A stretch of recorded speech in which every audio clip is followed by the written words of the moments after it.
Hello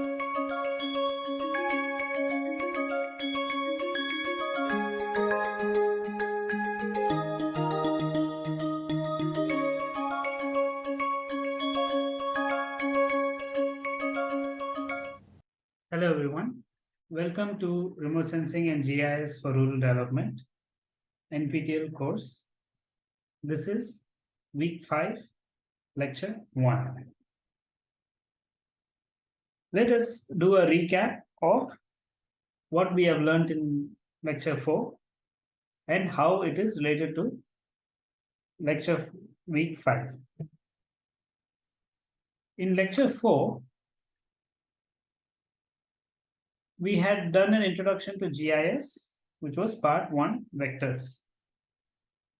In lecture week 5, we will be discussing more on rasters, which is the second type of data. To be specific, we gave an introduction to GIS, like what is GIS, how does GIS process the data. We looked at the flowchart of defining a problem and then understanding the issues. We also looked at multiple options for GIS software, of which we will be using QGIS. We also looked into the different versions of QGIS, and we will focus mostly on the most stable version, which is 3.2214 till date in 2023, early 2023. So this might be different when you view this video in 2024, 2025, depending on the registrations. But always look for the most stable version. Then we went through the process of downloading the data for the software. And then we ran and installed the software on my machine, which was shared on the screen. Once the GIS was set up, it was also necessary to understand what are the different types of data in GIS. And we stopped and looked at vectors and rasters. We defined that these are the two types, and we went in depth to vectors in week 4.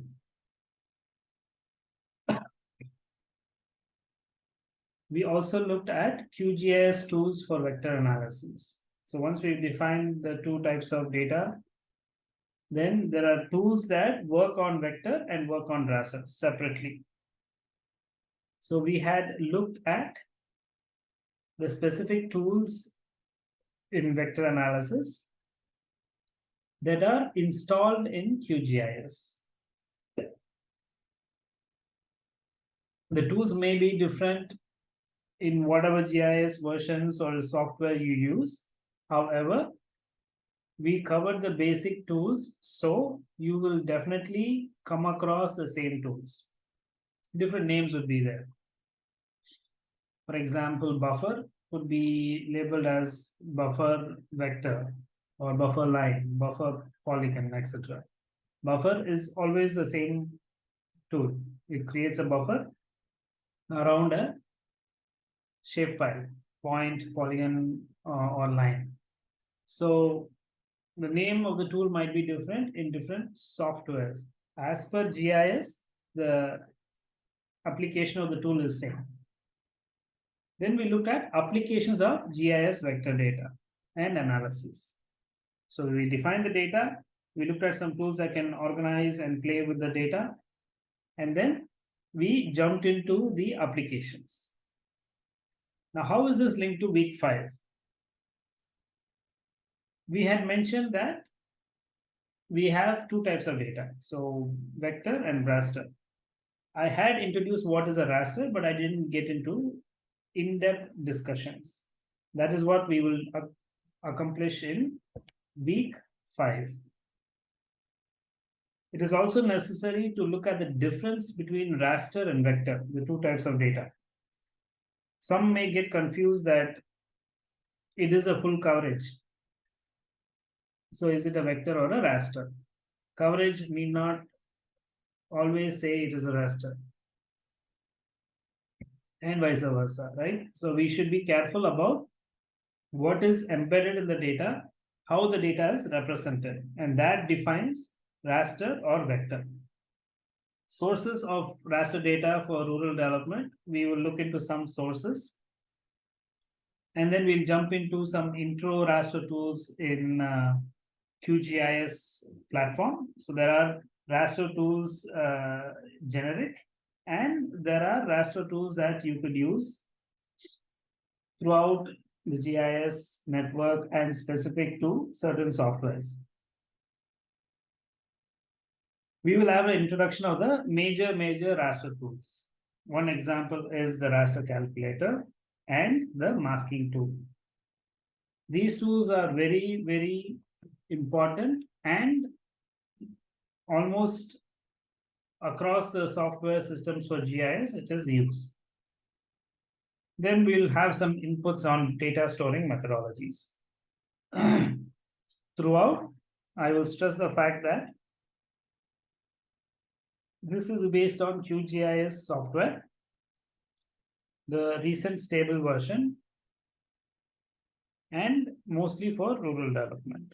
There are multiple other applications and tools that are more specific for different applications such as atmospheric science, transportation, heritage mapping, etc. But we will be mostly focusing on rural development. Some case studies may come in and go depending on the basics. So what is the GIS data model? It implies that multi-source data is converted to digital formats if it has a spatial location. For example, let's take this example of from the world, there could be multiple layers. GIS is about layering one layer above the other and then drilling down to take, which is the analysis, to take the result. So now comes the point, what are these data? All these data should have a particular input, which is the data plus the spatial data. The spatial location of the data is GIS, right? So now, since data is organized as layers, coverages or themes, it is same concepts, but it could be different types of data. So coverage or theme could be synonymous, but it has different data formats. It can have data formats. So please understand that part, that yes, it is synonymous, coverage or theme, but it can be different data part, of which there are two types, vectors and rasters. However, each layer is representing a common theme of the problem. You are looking at rural development, and I've said that crop acreage is one very important rural development question.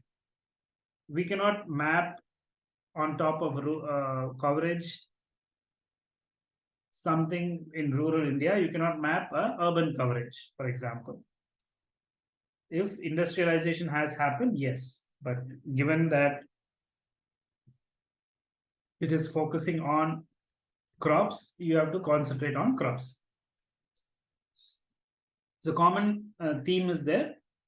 Layers are integrated using explicit location on Earth's surface, because Earth location is what ties all this data together. See, the data can be spread different locations. Why is it on top of each other? Is because the location is same. For one location, you cannot have only one data. That is the beauty of GIS. You can keep on stacking. So it is a comparison. If you would like to see, in one location, you can either build one house, which is called a bungalow or a separate house, or you can build an apartment, which is vertically tall. If you look at the number of levels, This could have 33 levels, and this is only one level. And that is what data will also give. Because here in one level, you'll have only 4 to 5 people living, whereas here every floor you'll have 4 to 5 people living, provided both are the same entity, okay, or same people you're taking in terms of age, occupation, etc. So that is a common feature. So GIS is on the left, which I explained. This is about a vertical stacking of data, and then you take an information out. So layers are integrated using explicit location, that is a single location. Thus, geographic location is the organizing principle. The location is the organizing principle, and now it doesn't matter if it is raster or a vector, which means one floor can be green in color, the other floor can be blue in color, and then green, and then red, brown, whatever it is. So the colors represent different layers.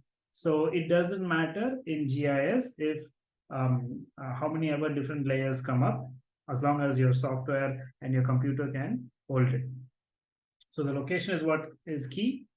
We have already looked into this in week 4, but because we are discussing raster, I'll just quickly go through this again. In a real world scenario, which is given in the bottom, you have a lake and a river or a streamline that brings water to the lake, and you have a grassland. Around the grassland, you have some marshy lands and forest, and that has been accurately depicted as a 2D surface in the bottom. So what you see in the bottom is, bring my pointer. So what you see in the bottom is the real life scenario, and you do have on the top the 3D real life world, which is being converted to a 2D surface. So rasters are in grids, which is on the top. You have divided the real world into grids. The grids are called pixels. Inside each one is called a pixel. So you discretize it, which means gridding the surface, and then each square in the grid is called a pixel. It has a location and a value, right? The pixel is centered and it knows the size of the square. So if you know the center and you know the size of the square, you can easily draw it. Its size as in from the center, what is the distance to the side of the square. So if you know that, it is equidistant, right? From the center, you can have equidistant to the perpendiculars to the side. So that is how you could definitely create a location, a single location for a pixel. However, the data is averaged for that location. As I clearly said, suppose this entire thing is 1 pixel. This entire thing may be a 1 pixel in a satellite image. So what it will happen is, it is a one location, but across that grid. And across the grid, what is the land use, land cover? The dominant value comes in as the value as given here. For example, for this one, we can say the brown color is dominant, so grassland is dominant. So it will be brown color in the value. So satellite image and aerial photos are already in this format, which is gridded, and that is why you call photographs as pixels, right? 4K resolution, high pixel, high definition. These are all terms that say that it has been gridded, and each grid has a value. Whereas vectors are linear, it is non-continuous. It has points, lines, and polygons, and they are called features with attributes. Features are the class, house, lake, etc. And under the class, there are data, and that data or sub-columns are called as attributes. One more representation of the world we had looked at. In a raster, I'll just only focus on the raster here. So we have a real world where you have a river and trees, houses. In a real world, which is a 3D mesh, you have discretized it by forming grids. So this has been divided into rows and columns. Sorry if my drawing is not as good as it should be, because I'm using a pointer. Okay. So you get the idea that each pixel is what is represented here, right? And then you use the value inside the pixel as the dominant value inside the pixel as the single value. So for here, you have rows and columns, 0 to 9, 0 to 9. It is a grid in squares. It has each pixel is given here. You have one pixel. I can color code it for just to show you the pixel. So this is one pixel at a time. And you can use this. Yeah. So that is one pixel. And then you have the gridded lines. What you can do next is you could see that in the grid, in the pixel, what is the dominant value it is taking. So for that location, what is the dominant value? Again, the location is not a single point, but across the square, across the pixel, what is the dominant? So here's nothing which is barren land. Let's say land is empty, and then you have houses. There's one house in 2, one house in 6 and 7. So 6 and 7 is this one, whereas this house is at 1 and 2. So on the column it is 1, and then on the row it is 2. So this is how a real life world can be represented as a raster and then picked up. So how are they done? Again, the real world is converted to a 2D surface. Two types of data is there. One is vector and raster. In a vector, you have lines, polygons, and points for each real world scenario. Whereas in raster, the entire plane has been discretized into grids, and each pixel takes a value. So when I go into the differences between these two, I will focus on why. So you have pixels as the dominant division of the data, whereas features is the division of the data in the vectors. How are spatial elements represented as rasters? Stores images as rows and columns. Image. So the image here has been stored as a row and column. As I showed you in the previous slide, 1 and 2, we had a house. So as per the row and columns location, it stores the data as an information and the location. So stores images as rows and columns of numbers with a digital value number dn for each cell. The dn for each cell is very unique. So as I said, row 1, row 2 in the previous example. So row 2 and column 1 is unique. Only one pixel sits there, not multiple pixel takes that location. Units are usually represented as square grid cells that are uniform in size. So always it is square and it should be uniform. You cannot have a green bigger than red or yellow. It can be only when you do local discretization as done in hydrological models. But for raster data, all are same size grids.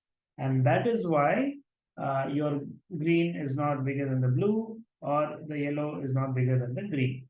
It is the same size.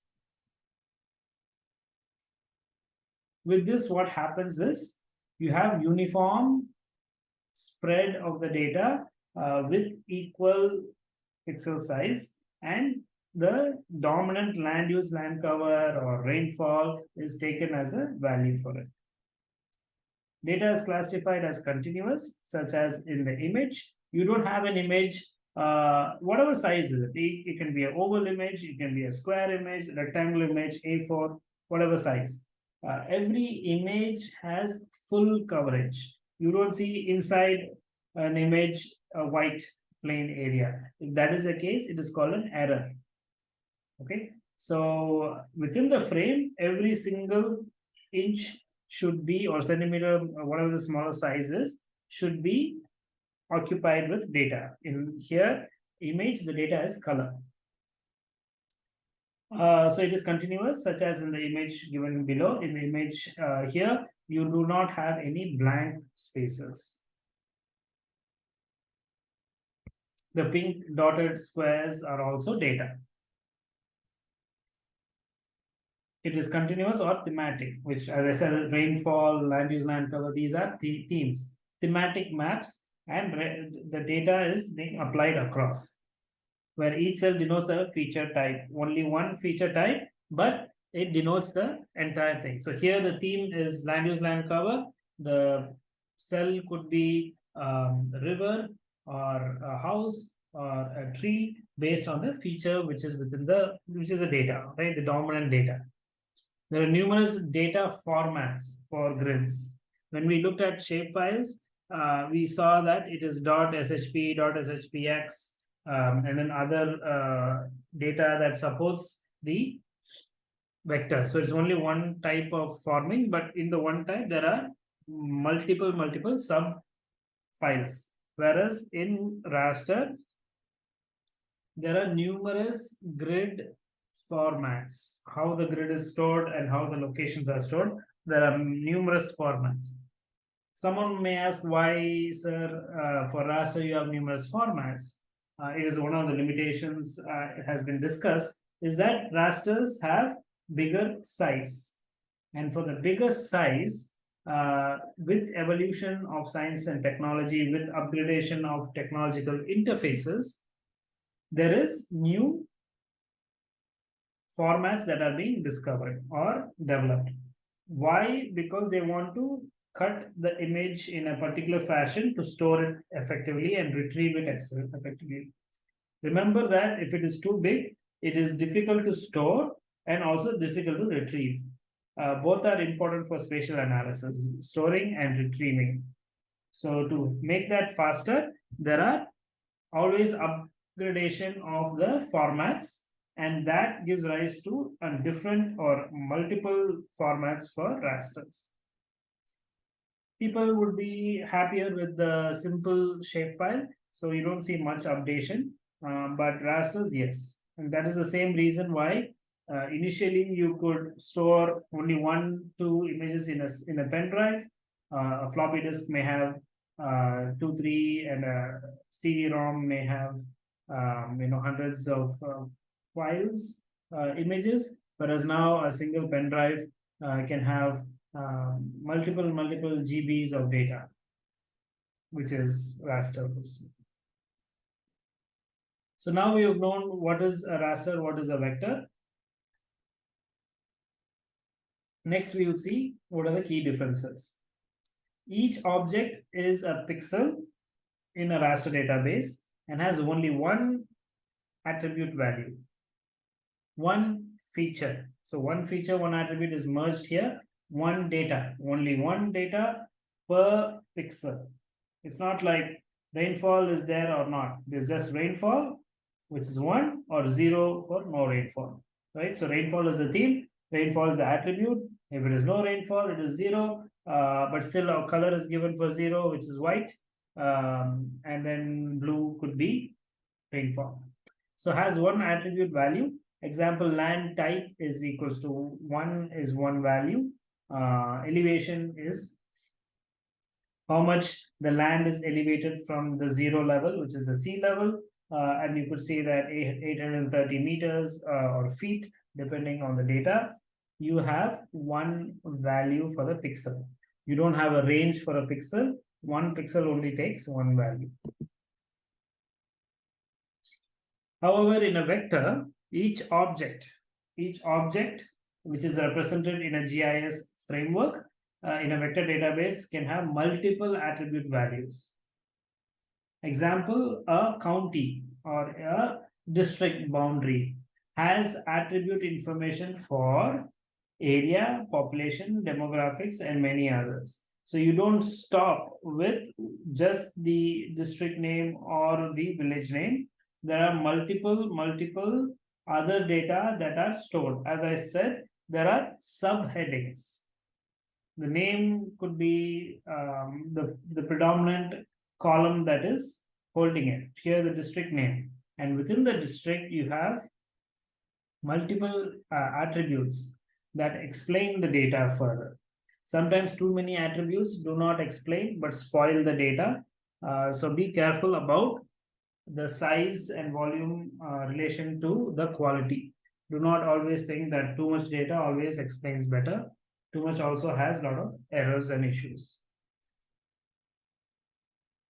Some more raster versus vector definitions. So now we have seen the raster versus vector. One of the other things that we should discuss is the advantages and limitations and how it compares between each other. In a raster, the most common data format is the raster, because most of the big data, the data that covers the entire planet, comes as rasters. Easy to perform mathematical and overlay operations. Why? Because for each location, you should have data if the layer is added. It's not like, oh, I don't have data. How am I going to do analytical mathematical operations? Since always it will have data, you will have to use it as continuous data. And that is easier for you to do calculations. Suppose you have data gaps. You don't have data for that particular location. You are not able to do a calculation. Okay, so that thing is removed because we use a continuous data. This data is stored in each pixel, and each pixel is together mixed in this raster as an entire frame.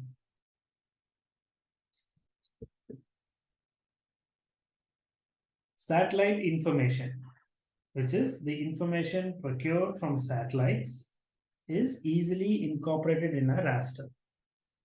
The satellite coverage is continuous. And based on that property of raster, it is easily incorporated as a raster data format. It does better represent continuous form data compared to vector data. And vector advantages are accurate position is given. So you do not play around saying that, oh, somewhere in the pixel there is trees. Either the dominant is trees or not. However, in a vector, you can add multi-dimensionality in the same pixel. Okay. So for example, the pixel is your land holding of a farmer. The average land holding is 1 hectare. So let's say that 1 hectare is 1 pixel.